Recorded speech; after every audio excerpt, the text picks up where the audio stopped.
ഈ ഒരു കുഞ്ഞു മുറിയിൽ നിന്ന് സ്റ്റാർട്ട് ചെയ്ത ബിസിനസ്സുമായിട്ട് ഞാൻ ഇന്ത്യയിലെ തന്നെ ഏറ്റവും വലിയ കോർപ്പറേറ്റ് കമ്പനികളുമായിട്ട് കൊളാബറേറ്റ് ചെയ്ത് വർക്ക് ചെയ്യാൻ വേണ്ടി പോവുകയാണ്. പക്ഷേ Aditya Birla capital, Tata, Upstox, Cred, policy Bazaar പോലുള്ള കമ്പനികളൊക്കെ നിന്റെ കൂടെ വർക്ക് ചെയ്യുമോ? അങ്ങനെ ചോദിച്ചാൽ അറിയില്ല, പക്ഷെ നമുക്ക് നോക്കാം. അത് ശരി. അപ്പൊ ഇത് എപ്പോഴത്തേക്കാണ് ചെയ്യാൻ വേണ്ടി ഉദ്ദേശിക്കുന്നത്? അതറിയാം, 2026 May 1 means within next 365 days I have to make this happen. അത് ശരി. അപ്പൊ ഇതുവരെ ഒന്നും ആയിട്ടില്ലല്ലേ? ചുമ്മാ ഓരോന്നിരുന്നങ്ങ് അടിച്ചു വിടുകയാണ്. ചിലപ്പോഴൊക്കെ നമ്മൾ നമ്മുടെ ആഗ്രഹങ്ങൾ ഇതേപോലെ പറയണം.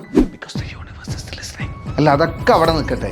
എന്ത് വെച്ചിട്ടാണ് നീ ഇവരൊക്കെ ആയിട്ട് കൊളാബറേറ്റ് ചെയ്യാൻ പോകുന്നത്? ഒരുപാടുണ്ടല്ലോ. എന്റെ ഫ്രണ്ട് നിഖിലും ഞാനും കൂടെ ചേർന്ന് സ്റ്റാർട്ട് ചെയ്തിട്ടുള്ള ഞങ്ങളുടെ സൈൻ ഓൺ എന്ന ബിസിനസ്സിലൂടെ business growth consultation, performance marketing, digital presence development, brand identity crafting എന്നീ സർവീസുകളൊക്കെ ഞങ്ങൾ ഓഫർ ചെയ്യുന്നുണ്ട്. അപ്പൊ ഇതൊക്കെ വെച്ചിട്ട് നമ്മുടെ നാട്ടിലെ വമ്പൻ കമ്പനീസിനെ വരെ നമ്മുടെ ക്ലയന്റ് ആക്കി മാറ്റുക എന്നുള്ളതാണ് ഞങ്ങളുടെ ലക്ഷ്യം.